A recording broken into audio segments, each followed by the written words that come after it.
Terima kasih kami ucapkan juga kepada Bu Gembala beserta keluarga dan juga jemaat Tuhan yang mempercayakan kami untuk membawakan firman Tuhan. Amat terlebih terima kasih yang sebesar-besarnya kepada Tuhan Yesus Kristus sebagai Allah dan Juru Selamat kita yang memberikan keselamatan dalam kehidupan kita ya. Puji Tuhan. Tidak berlama-lama lagi kita akan segera mendengarkan firman Tuhan. Ayat yang sudah biasa kita dengarkan, tapi firman Tuhan tetap luar biasa ya setiap hari dalam kehidupan kita. Kita buka di dalam 2 Raja-Raja 5 ayat 13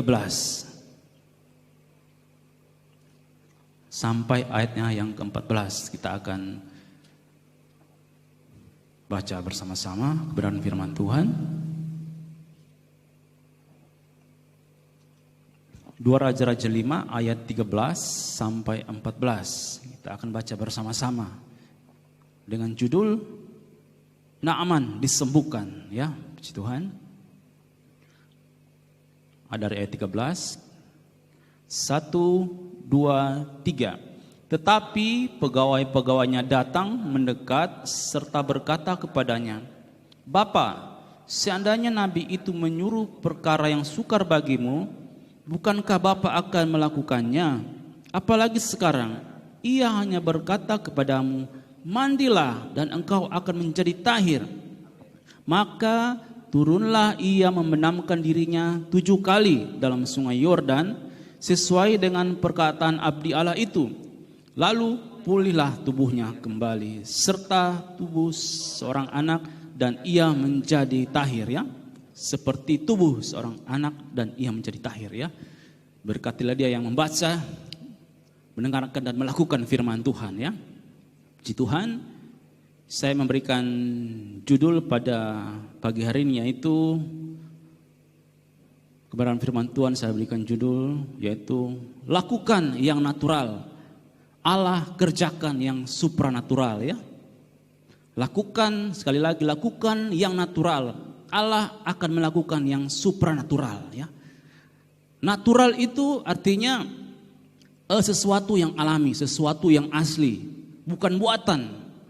Jadi kita tetap bekerja, kita tetap melayani, kita tetap beribadah, itu yang natural yang kita lakukan setiap hari ya. Kalau kita berada dalam masalah, dalam sakit penyakit, pergumulan dalam pekerjaan, ada masalah dalam keluarga, saat kita melakukan yang alami itu, yang natural, maka ya Allah yang supernatural itu akan menjawab dengan caranya yang ajaib ya.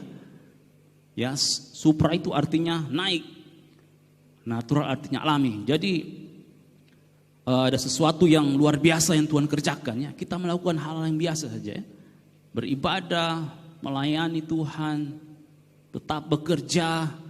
Ya, saat kita menghadapi pergumulan, nah di situ Allah akan melakukan yang supernatural ya. Supernatural itu artinya adikodrati ya, adikodrati atau ajaib. Tak dapat diterangkan dengan akal pikiran ya. Tak dapat diterangkan dengan akal sehat manusia ya. Sesuatu yang rohani terjadi dalam kehidupan kita seperti 5 roti dan 2 ikan. 5 tambah 2, 7, tetapi bisa dimakan oleh banyak orang. Itu ada sesuatu yang supernatural, yang luar biasa, yang ajaib.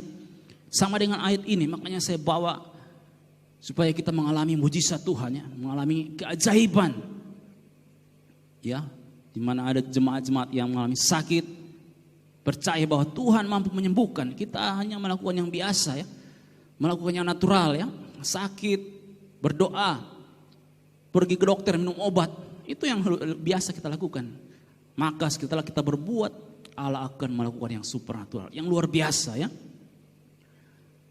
Saat Allah berfirman mandi 7 kali di sungai Yordan ya. Kalau Tuhan tidak suruh biar kita mandi di situ sampai 100 kali, tidak mau sembuh ya. Saya biasa buang sampah lihat anak-anak mandi di situ ya, di belakang lompat-lompat ya mandi.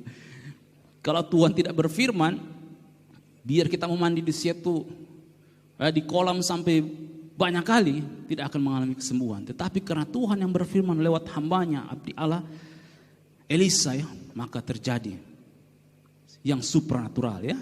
Puji Tuhan. Nah, yang akan kita bahas pada pagi hari ini yaitu bagaimana supaya hal yang supranatural itu, yang ajaib terjadi dalam kehidupan kita. Nah, itu yang akan kita bahas. Tapi sebelum kita masuk ke dalam poin-poin yang penting, kita akan masuk pada angka Romawi pertama dulu ya. Kita akan masuk pada angka Romawi yang pertama, faktor penghambat supranatural atau faktor yang menghambat Allah melakukan supranatural dalam kehidupan kita ya. Pada poin yang pertama saya akan bacakan saja karena ayatnya pendek. 11 bagian A. Tetapi ayat 5 bagian 11. Poin yang pertama, tetapi pergilah Naaman dengan gusar ya. Gusar itu dalam kamus besar bahasa Indonesia artinya marah, berang. Berang itu artinya marah besar, sangat marah ya. Dalam bahasa aslinya ada hamba Tuhan di sini pasti sudah tahu ya. Yaitu kautsaf ya. Artinya menjadi murka, dia sangat geram. Kenapa saudara? Karena dia capek-capek datang dari Aram ke Israel dan juga disuruh mandi di Sungai Yordan. Dia capek-capek datang saudara dari jauh, hanya cuma disuruh mandi saudara ya. Makanya dia menjadi marah. Dia menjadi gusar saudara ya. Dia marah.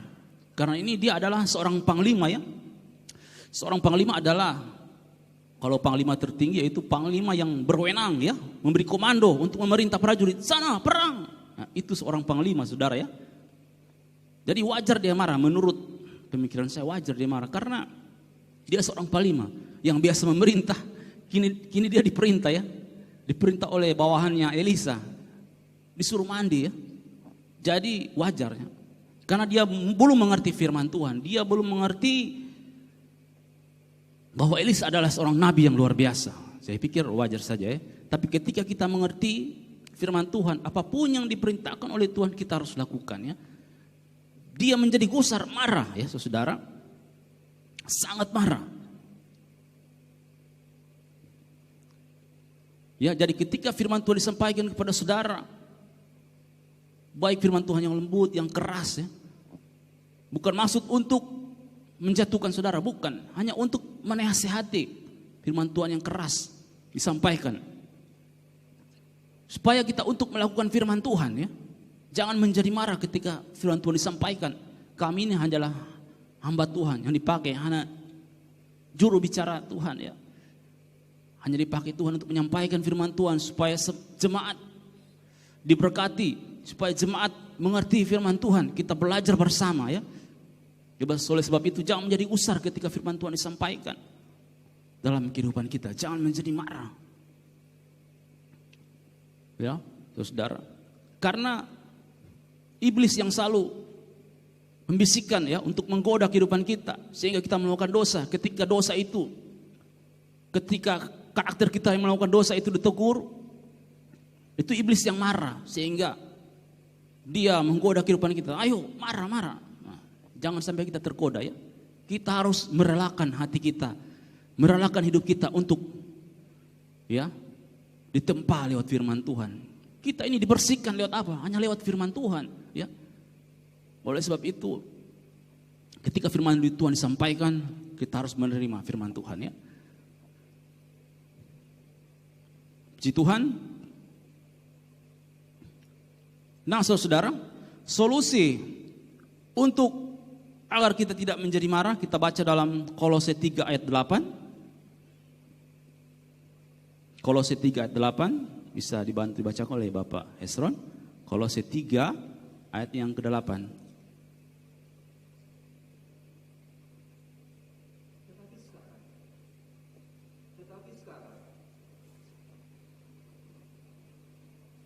Tetapi sekarang buanglah semuanya ini, yaitu marah, geram, kejahatan, fitnah, dan kata-kata kotor yang keluar dari mulutmu. Ya puji Tuhan, terima kasih. Dikatakan solusi agar kita menjadi marah, kita harus buang amarah itu, geram itu kita harus buang ya.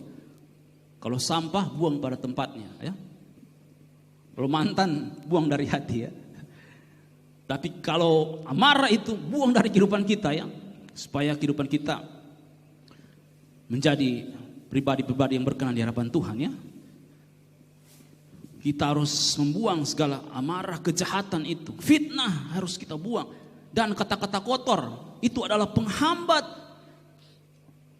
mujizat dalam kehidupan kita, penghambat supranatural dalam kehidupan kita, harus dibuang, saudara.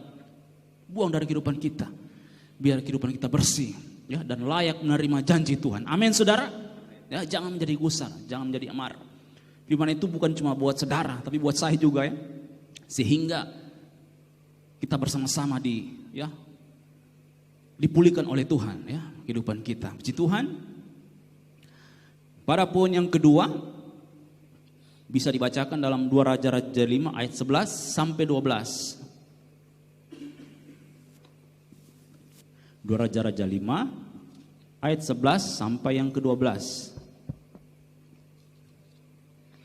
Tetapi pergilah Naaman dengan gusar sambil berkata, "Aku sangka bahwa setidak-tidaknya ia datang keluar dan berdiri memanggil nama Tuhan Allahnya, lalu menggerak-gerakkan tangannya di atas tempat penyakit itu, dan dengan demikian menyembuhkan penyakit kustaku. Bukankah Abana dan Parpar, sungai-sungai Damsik, lebih baik dari segala sungai di Israel? Bukankah aku dapat mandi di sana dan menjadi tahir?" Kemudian berpalinglah ia dan pergi dengan panas hati. Ya, puji Tuhan. Terima kasih.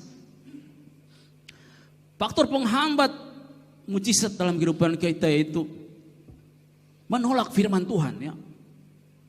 Memperkatakan yang negatif, ya. Menolak firman Tuhan, padahal firman Tuhan sudah disampaikan untuk kita menerima mujizat Tuhan. Tetapi Naaman menolak firman Tuhan. Padahal mujizat itu sudah dekat. Di depannya ada sungai Yordan, tapi dia memilih. Di tempat asalnya ada sungai di Aram, saudara. Kalau dia balik mungkin bisa lebih parah penyakitnya, ya. Bisa saja menjadi mati, ya. Karena dia mendapatkan penyakit kusta atau lepra, ya. Saudara, ya. Dia menolak firman Tuhan. Tidak mendengarkan firman Tuhan, dia tidak melakukan firman Tuhan. Padahal mujizat itu sudah dekat, ya, saudara.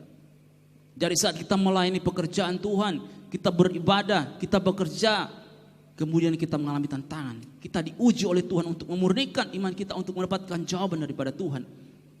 Jangan kita lari dari tantangan itu. Jangan kita pergi dari ujian yang Tuhan berikan, ya. Mungkin jawaban Tuhan sudah dekat di depan mata saudara, ya. Jangan saudara pergi dari pelayanan, ya. Pergi dari tempat-tempat ibadah, saudara, ya. Ketika nanti ibadah nanti sudah diarahkan kembali secara normal, saudara. Mari kita datang beribadah, saudara. Jawaban Tuhan mungkin itu sudah dekat, karena Tuhan ingin melihat kesetiaan kita, seperti lagu yang tadi dibawakan oleh Bapak Hesron, ya. Setia, ya. Mungkin jawaban Tuhan itu sudah dekat, seperti Naaman yang sudah dekat dengan sungai Yordan. Tapi dia berkata, di sungai Aram banyak sungai-sungai yang lebih indah, saudara-saudara, ya. Tapi itu bukan firman Tuhan. Itu bukan jawaban Tuhan. Itu bukan faktor yang mendatangkan mujizat kesembuhan bagi Naaman, ya. Sehingga dia menolak firman Tuhan, saudara-saudara, ya. Coba kita baca referensi ayatnya, 1 Samuel 15 ayat 23. 1 Samuel 15 ayat 23.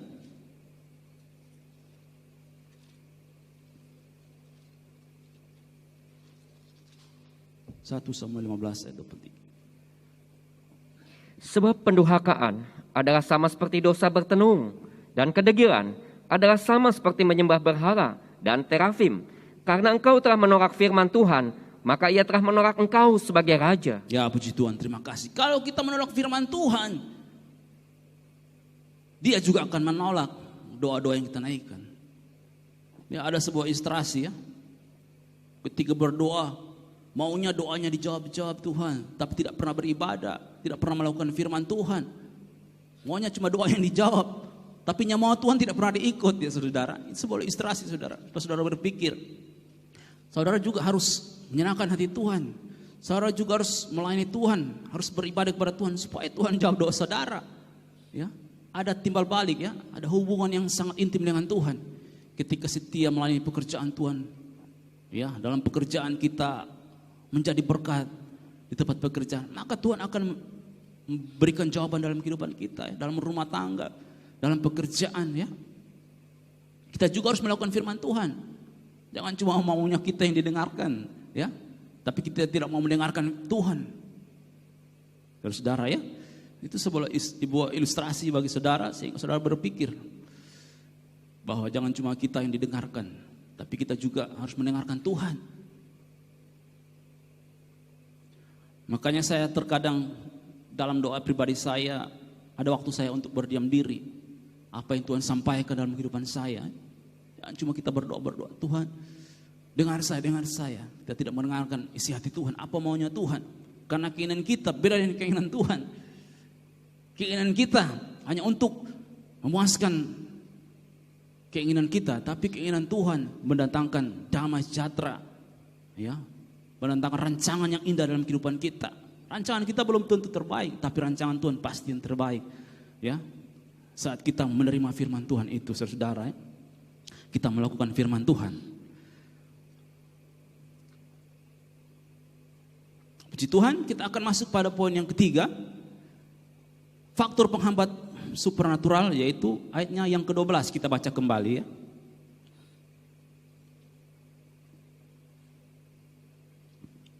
Dua Raja-Raja 5 ayat yang ke-12 kita baca kembali. Bukankah Abana dan Parpar, sungai-sungai Damsik, lebih baik dari segala sungai di Israel? Bukankah aku dapat mandi di sana dan menjadi tahir? Kemudian berpalinglah ia dan pergi dengan panas hati. Ya, puji Tuhan, terima kasih. Faktor penghambat yang ketiga adalah dia berpaling dan pergi dengan panas hati.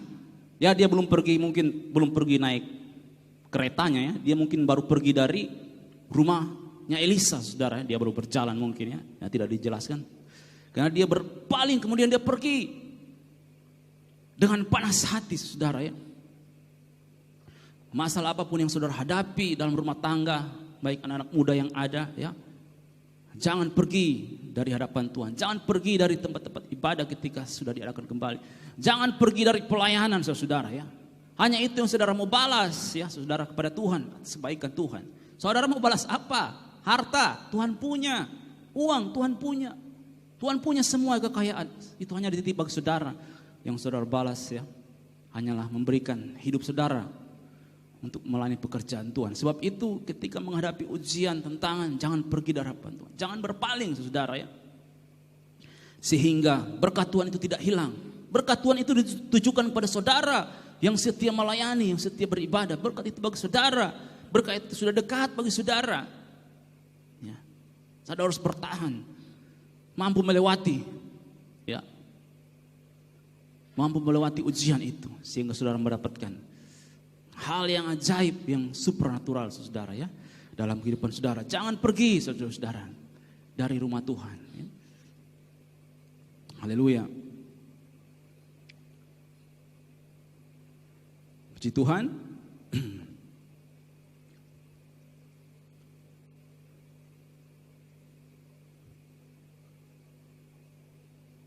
Haleluya. Kita akan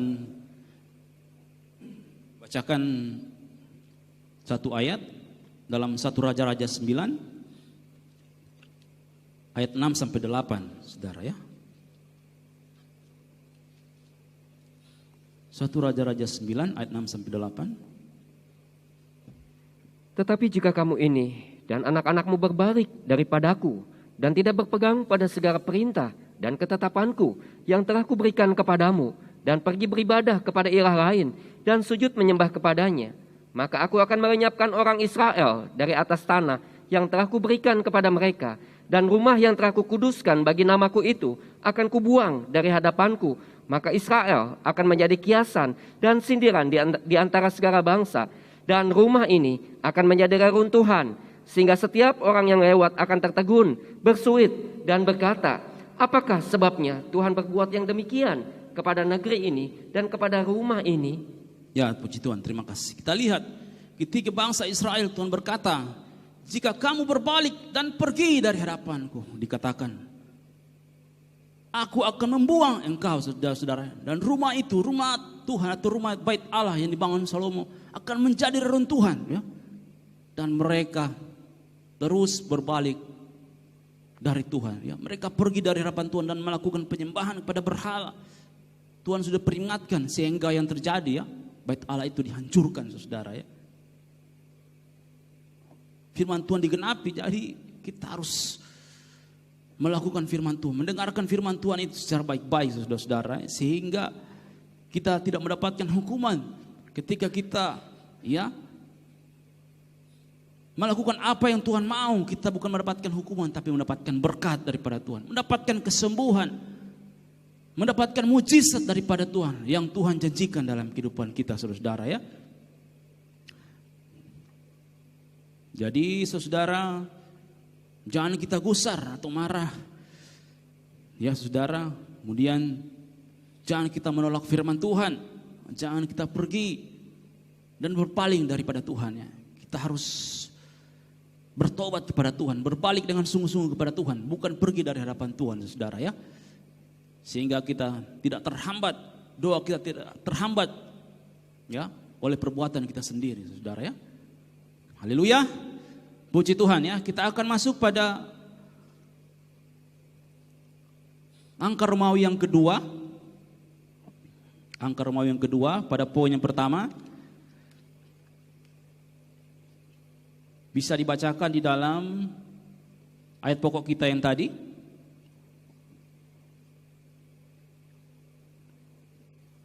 Faktor, poin yang kedua, faktor sehingga terjadinya supranatural.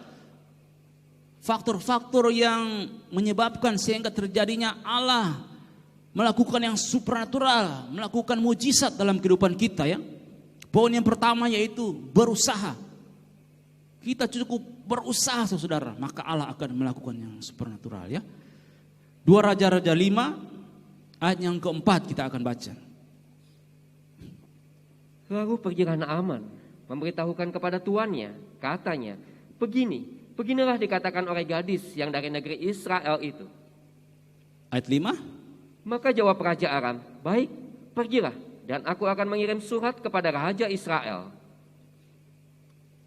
Terus, lalu pergilah Naaman dan membawa sebagai persembahan 10 talenta perak dan 6.000 sikel emas dan 10 potong pakaian. ayat 9. Saudara catat saja. Kemudian 9. datanglah Naaman dengan kudanya dan keretanya, lalu berhenti di depan pintu rumah Elisa. Ayat 14. Bahagian A saja. Maka turunlah ia, memendamkan dirinya 7 kali dalam sungai Yordan. Ya, puji Tuhan. Kita lihat ada 4 usaha yang dilakukan oleh Panglima Naaman, ya, seorang prajurit yang mempunyai pangkat tinggi, seorang panglima, saudara. Dia berusaha ketika dia mendapatkan penyakit kusta. Yang pertama, ayat 4 dikatakan ketika dia mendengarkan berita dari seorang anak perempuan. Di Israel ada seorang nabi yang menyembuhkan. Ketika dia mendengarkan berita itu, saudara-saudara, ya, ayat 4, dia pergi menghadap Raja Aram, ya, untuk meminta izin supaya dia pergi ke Israel. Dia pergi kepada Raja Aram. Itu yang pertama, usaha yang dilakukan. Bukan cuma dia, ya, berkurung di rumah, saudara-saudara, ya. Ketika dia mendapatkan sakit kusta pada masa itu, saudara, ya, dia pergi kepada Raja Aram. Dia berusaha meskipun dia mendapatkan penyakit kusta, saudara, ya. Ketika diberikan izin oleh Raja Aram, kemudian dia berangkat.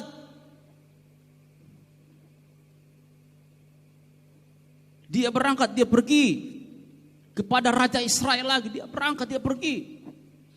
Jarak yang ditempuh cukup jauh, saudara, ya. Kalau berjalan kaki itu 1 hari lebih, saudara, ya. Sekitar, saudara, ya, itu. Supaya mendekatkan pemahaman saudara bahwa jauh itu, saudara, ya. Dia pergi dari Aram ke Israel, menghadap Raja Israel. Itu usaha yang kedua, dia berangkat dengan kereta, ya. Kemudian ayat yang ke-9 dikatakan, kemudian ayat 5 bagian B dulu saya baca. Lalu pergilah Naaman dan membawa persembahan 10 talenta perak dan 6.000 sikal emas dan 10 potong pakaian. Dia pergi kepada Raja Israel, saudara-saudara. Kemudian ayat yang ke-9 dikatakan, datanglah Naaman dengan kudanya dan keretanya, lalu berhenti di depan rumah Elisa. Dia pergi lagi. Meskipun dia mengalami sakit, saudara, kusta, tapi dia tetap berusaha untuk pergi, ya. Yang terakhir, ketika dia disuruh mandi, ya, meskipun itu mungkin bertentangan dengan akal sehat, karena supernatural itu kita tidak bisa pikirkan dengan akal sehat, ya. Itu adalah cara kerja Allah melakukan yang ajaib, ya. Meskipun ada tantangan. Apa yang mandi di Sungai Yordan? Ya, di Sungai Aram banyak yang bagus-bagus, yang bersih mungkin, ya. Namun dia tetap melakukan, ya. Meskipun dia sempat down, tapi dia bangkit kembali karena diberikan semangat, ya. Dalam ayat 14 dikatakan, maka turunlah ia memendamkan dirinya 7 kali dalam Sungai Yordan, ya. Dia melakukan usaha yang dia lakukan begitu banyak, saudara-saudara, ya. Saudara dalam pekerjaan tetap berusaha, ya. Yang bekerja di rumah tetap bekerja. Sementara dalam masa PPKM ini, saudara, ya, tetap bekerja, tetap berkreasi, tetap berinovasi, saudara-saudara, ya. Dalam melayani juga, ya. Dalam beribadah itu tetap saudara harus lakukan, berjuang, ya. Meskipun ibadah lewat online, kita harus tetap mendengarkan firman Tuhan, saudara, ya. Demikian juga usaha yang dilakukan oleh Naaman ini, saudara, ya.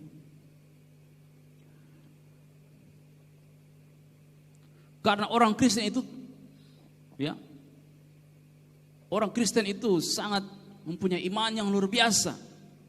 Karena firman Tuhan itu diajarkan oleh Tuhan itu adalah firman yang sempurna, ya. Orang Kristen itu luar biasa imannya.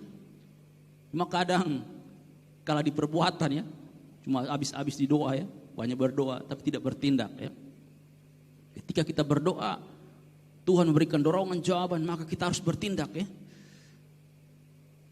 Meskipun dalam pelayanan, dalam pekerjaan, Tuhan berikan jawaban, saudara harus bertindak, berbuat. Di situ Allah akan melakukan mujizat. Di situ Allah akan melakukan hal yang supernatural, hal yang luar biasa dalam kehidupan kita. Yang kita lakukan hanyalah melakukan yang natural. Allah akan melakukan yang supernatural, saudara-saudara. Amin. Puji Tuhan, ya, saudara. Yakobus 2 ayat 26 berkata, ya, iman tanpa perbuatan adalah mati. Maka kita harus berbuat, ya.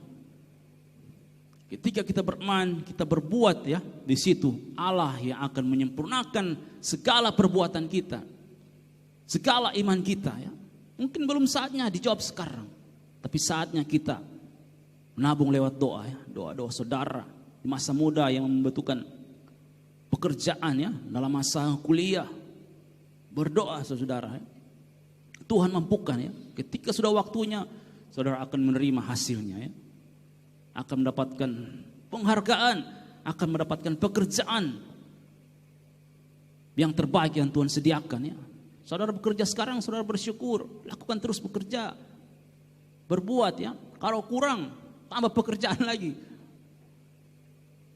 Tapi tetap jaga kesehatan, ya. Maka Allah yang akan memberikan mujizat bagi saudara, ya. Kalau saya mau bersaksi banyak kesaksian saya, saudara, tapi saya hanya memberikan dorongan kepada saudara bahwa ketika kita bekerja dengan semangat luar biasa, dengan luar biasa yang kita lakukan setiap hari dalam pekerjaan, di situ Allah akan melakukan yang luar biasa, ya. Ya, sedikit saya bersaksi satu kesaksian. Sebelum saya menjadi hamba Tuhan, saya bekerja, kami mempunyai target, ya. Target ketika saya di training, ini sudah saya pernah saksikan. Ketika saya di training, hampir tidak capai target, ya. Payah, tidak capai target. Tapi memang saya masih mempelajari, ya. Saya, akhirnya ketika lepas masa training, di situ saya, kalau orang bilang saya gaskan, saya gas pokoknya, ya. Yang senior-senior itu biasa tidak capai target, hampir tidak capai. Saya itu hampir 3 kali lipat target saya. Biasa cuma baru setengah bulan. Manajer sudah bilang, jadi stop dulu, jangan digas semua. Ini sudah mau hampir 3 kali lipat saya gas, saudara ya. Karena apa? Pagi cuma berdoa, menyembah Tuhan, cuma menyanyi, baca firman, cuma itu yang saya lakukan. Tidak ada yang bisa lakukan yang luar biasa, ya, hanya melakukan yang natural, ya, hanya berdoa, menyembah Tuhan, ya, baca Alkitab, cuma itu hal yang biasa kita lakukan, yang natural, yang alami, ya. Tapi saat kita bekerja, ya, di situ Allah akan bertindak, ya. Allah akan bertindak menjadi sesuatu yang luar biasa, ya, menjadi hal yang ajaib dalam kehidupan saudara, ya. Amin, saudara. Puji Tuhan, ya. Poin yang kedua, di dalam ayat yang ke-13, ya. Ayat yang ke-13 bisa minta tolong dibacakan. Tetapi pegawai-pegawainya datang, mendekat serta berkata kepadanya, Bapa, seandainya Nabi itu menyuruh perkara yang sukar kepadamu, bukankah Bapa akan melakukannya? Apalagi sekarang, ia hanya berkata kepadamu, mandilah dan engkau akan menjadi tahir. Ya, puji Tuhan, terima kasih. Poin yang kedua ini ada 2 perspektif, ada 2 sudut pandang yang saya ambil, yang saya bagikan kepada saudara. Yaitu yang pertama, yaitu merendahkan hati dan terima nasihat, ya. Kenapa merendahkan hati, saudara? Karena ini, maksud saya, karena ini yang menasehati, ini pegawai-pegawainya ini. Menasihati panglima tinggi ini, saudara. Coba kalau dia tidak punya kerendahan hati. Dia bilang, apa ini anak buah mau kasih nasihat sama bos, ya? Tapi dia karena dia mau merendahkan hati di hadapan Tuhan, dia mau menerima mujizat Tuhan, dia terima nasihat itu. Kenapa saya pakai kata nasihat, ya? Karena ini adalah salah satu karunia dari Tuhan. Nasihat juga adalah salah satu karunia yang Tuhan berikan, ya. Kita harus mendengarkan nasihat orang tua, nasihat dari hamba-hamba Tuhan, dari om-om atau tante kita, sehingga nasihat itu adalah sesuatu nasihat yang positif. Bukan ketika menerima masalah dalam berkeluarga, ayo ceraikan dia, ceraikan dia. Ini sesuatu nasihat yang bertentangan dengan firman Tuhan, ya. Tetapi kalau firman Tuhan berkata, dikatakan bahwa dia menerima masukan dari, ya, pegawai-pegawainya. Kerendahan hati itu perlu, saudara. Ya, mungkin Tuhan memakai pegawai-pegawai ini, saudara, ya. Tuhan memakai siapa saja, saudara, untuk kita menerima mujizat daripada Tuhan. Coba kalau dia pergi, dia tidak dengar nasihat dari pegawai-pegawainya ini, mana dia mendapatkan kesembuhan? Bisa tambah parah, bahkan bisa sampai mati, ya. Karena di antara orang Israel, saudara bisa baca ayat referensi di bawah itu, Lukas 4 ayat 27, bisa saudara baca di rumah, ayat referensi di bawah. Itu di antara orang Israel yang kena kusta, hanya Naaman yang sembuh, orang Syria, saudara, ya. Karena apa? Dia mendengarkan firman Tuhan, ya. Dia mendengarkan nasihat dari bawahannya. Ya, kalau dia tidak memiliki kerendahan hati, mana dia mau terima nasihat itu, saudara? Tapi dia menerima dengan kerendahan hati. Ya, mungkin ini pesan dari Tuhan supaya saya mendapatkan kesembuhan, ya. Tuhan bisa memakai siapa saja, asalkan itu nasihat yang positif, saudara, ya. Kita harus terima, saudara. Tidak salahnya juga cuma mandi, ya. Kalau anak saya disuruh mandi, mau, saudara, ya. Bahkan disiram dia lebih suka. Anak-anak, ya. Puji Tuhan, ya, saudara. Nah, sudut pandang yang kedua, yaitu kita harus menerima nasihat dari sahabat yang benar, saudara. Memilih sahabat yang benar. Jangan memilih sahabat yang salah, ya. Nah, harus kita berkata, ya, sahabat itu menaruh kasih setiap waktu, saudara, ya. Dalam Amsal dikatakan, kita perlu sahabat, kita perlu teman-teman yang rohani. Seperti ibadah pemuda ada saling memberikan masukan yang rohani. Kita perlu, saudara, memilih teman-teman yang hidup benar, ya. Bukan berarti teman-teman di luar salah, saudara, tidak, ya. Yang penting saudara bisa menjaga pergaulan, saudara, ya. Perlunya sahabat, masukan dari sahabat-sahabat yang benar, teman-teman sepelayanan, ya. ketika kita menghadapi masalah. Ya, saudara-saudara. Jadi Tuhan bisa pakai siapa saja. Ya. Dikatakan dalam ayat yang ketiga, bisa minta tolong dibacakan. Berkatalah gadis itu kepada nyonyanya, sekiranya tuanku menghadap nabi yang di Samaria itu, maka tentulah nabi itu akan menyembuhkan dia dari penyakit. Ya, puji Tuhan, Tuhan bisa pakai siapa saja. Ya. Awal kesembuhan itu terjadi ketika Tuhan memakai seorang anak perempuan. Kemudian Tuhan memakai Raja Aram untuk mengutus dia kepada Raja Israel. Tuhan memakai lagi Raja Israel.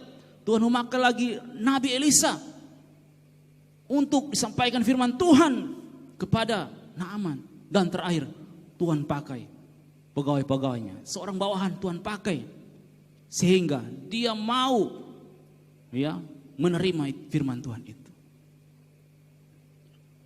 Dan ayat 14 dikatakan, dia mengalami pemulihan tubuhnya kembali seperti seorang anak dan menjadi tahir. Saudara ya, puji Tuhan, haleluya. Poin yang terakhir, ada sukacita ini poin yang terakhir ya saudara ya. Poin yang terakhir yaitu poin yang ketiga, faktor terjadinya mujizat, hal yang supernatural dalam kehidupan kita ya. Ayat yang ke-10 dan ayat yang ke-14 lompat.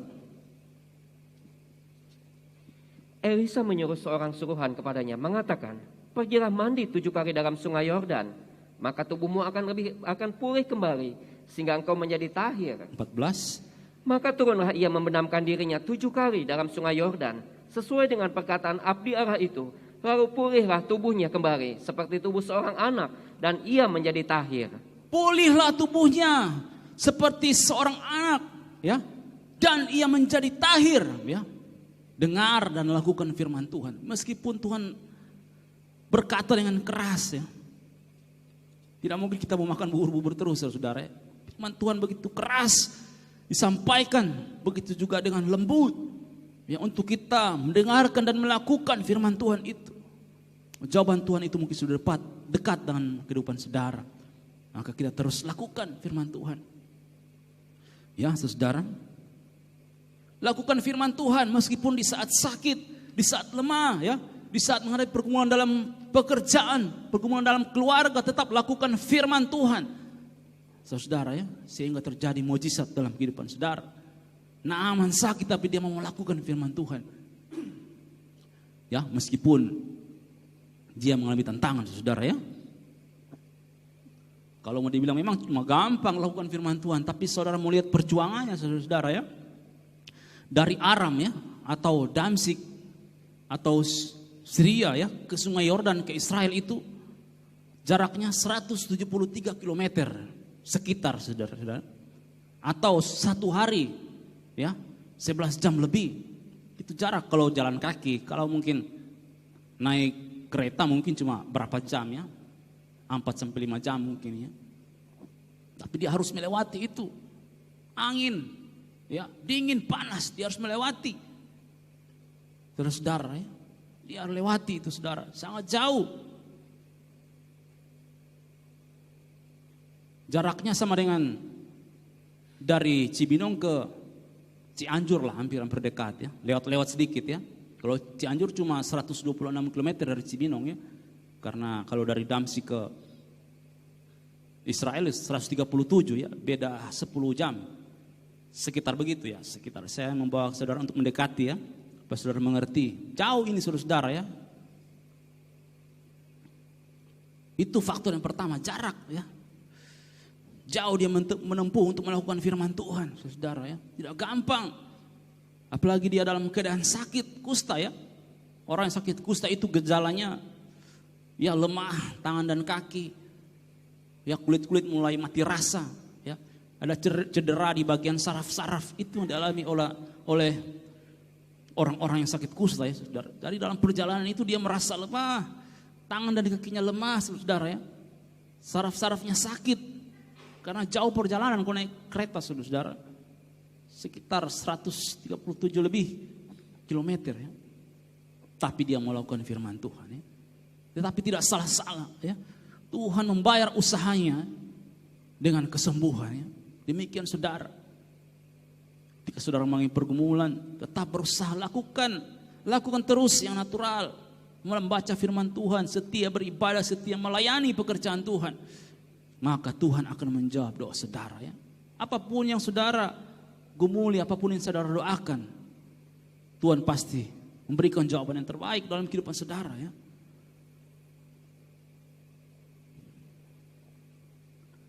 Puji Tuhan, saudara-saudara, pemain musik bisa menyiapkan diri di tempat. Kita akan membawakan satu pujian. Saya percaya ketika dalam pergumulan, dalam masalah, ya, kita tetap terus melakukan firman Tuhan, ya, maka hal yang tidak masuk akal, hal-hal yang supernatural, hal yang mujizat, keajaiban itu akan terjadi dalam kita. Tidak cukup, saudara. Ya. Ketika saya berdoa, Tuhan menolong kehidupan saya. Akhirnya ibu saya datang ketika belum meninggal. Ya. Ibu saya datang, dibawalah saya ke rumah sakit. Ya. Dibawa saya ke rumah sakit, seperti biasa yang dilakukan. Ya. Berdoa, makan, minum obat, ya, diperiksa dokter, seperti biasa dilakukan. Karena memang capek sekali saya, cuma tidur 1 hari, turun sekali badan, ya, fisik saya turun. Ketika 3 hari 4 hari di rumah sakit, ya, saya sempat menginjili seorang bapak-bapak, akhirnya dia dijamah, dia menangis di hadapan Tuhan. Saya sempat menyampaikan firman Tuhan, ya. Dan waktu 3-4 hari saya di rumah sakit, ketika saya mau tidur, saya merasakan camahan Tuhan, saudara. Ya. Saya seperti dipakaikan baju zirah, ya, baju perang. Ya. Dada saya seperti dipakaikan baju zirah. Saya merasa kuat, saudara. Dada kanan saya dipakaikan seperti baju zirah, baju perang. Lengan saya, belakang saya, saya seperti merasa kuat. Saya merasakan camahan Tuhan di situ. Saya merasakan damai sejahtera, saya menangis di hadapan Tuhan, ya. Tuhan, kondisi saya hampir, ya, sekarat, hampir mati. Saya rasa tidur hanya 1 hari 2, ya. 1 hari cuma 1 jam 2 jam, ya. Di situ saya merasakan pertolongan Tuhan, ya. Akhirnya saya pindah kamar dan dengan iman saya keluar. Puji Tuhan, kondisi saya dipulihkan dan mengalami kesembuhan, ya. Saat kita berdoa, melakukan yang natural, di situ Allah akan bekerja dengan luar biasa, ya, saudara-saudara. Ya. Kita akan menyanyi pujian Tak Terbatas Kuasa-Mu Tuhan sambil video bisa diputarkan oleh Bapak Hendra, kalau bisa diputarkan videonya. Ya.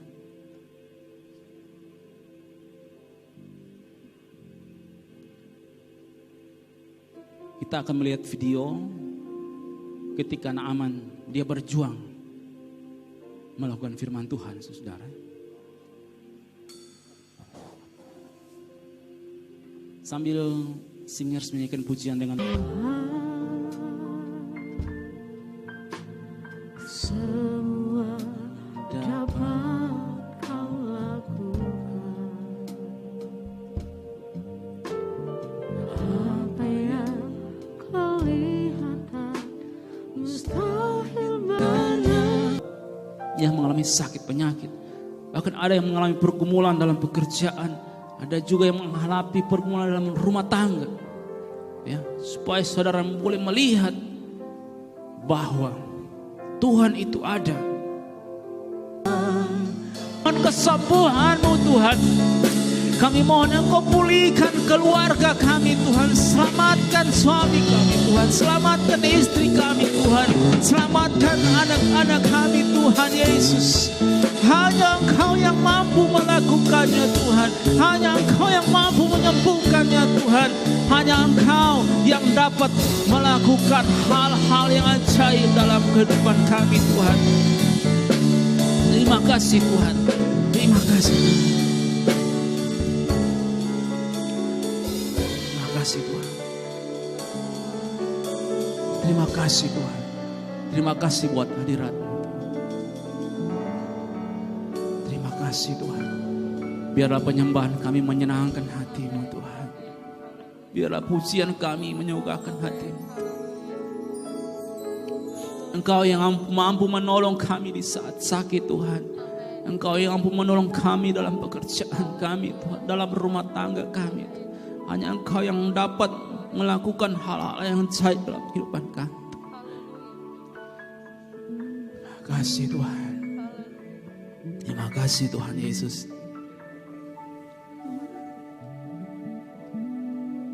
Terima kasih Tuhan.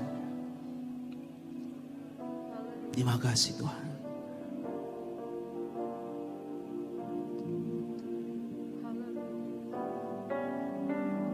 Engkau Tuhan penyembuhku. Engkau Tuhan penyembuhku. Tuhan sakitku. Amin Tuhan. Kau Berfirman dan sembuhkanku.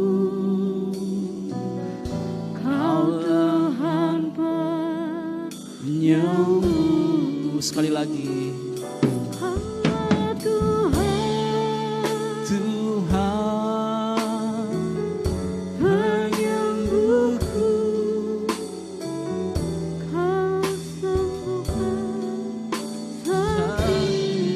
Amin Tuhan.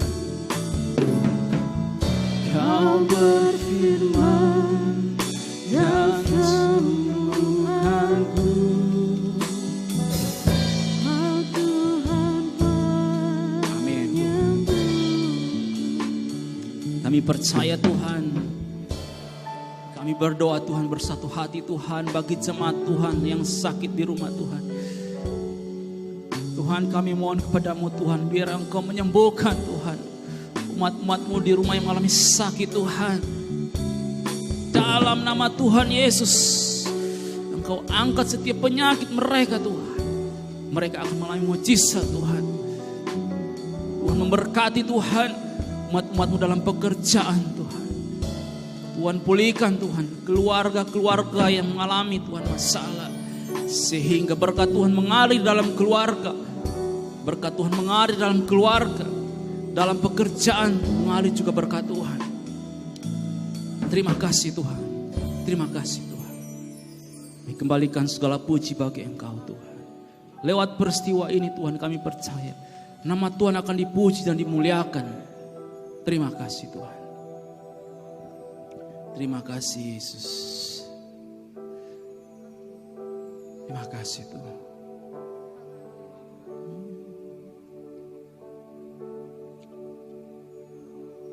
Terima kasih Tuhan.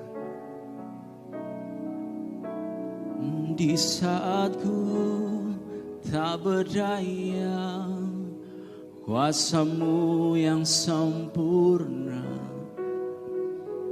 Kami percaya Tuhan Engkau memberkati dan menjawab doa-doa kami Tuhan. Pada hari ini kami akan menerima mujizat Tuhan. Kami akan menerima hal-hal yang ajaib. Kami akan menerima hal-hal yang supernatural Tuhan. Kami telah melakukan hal-hal yang natural Tuhan. Kami percaya Engkau akan melakukan hal-hal yang ajaib, hal yang supernatural dalam kehidupan kami Tuhan. Terima kasih. Terima kasih Tuhan. Di saat ku tak berdaya, saat ku tak berdaya, pekerjaan selanjutnya saya serahkan kepada penanggung jawab dan mengucapkan terima kasih. Tuhan memberkati, menyembuhkan dan memulihkan kehidupan saya dan saudara. Haleluya. Amin.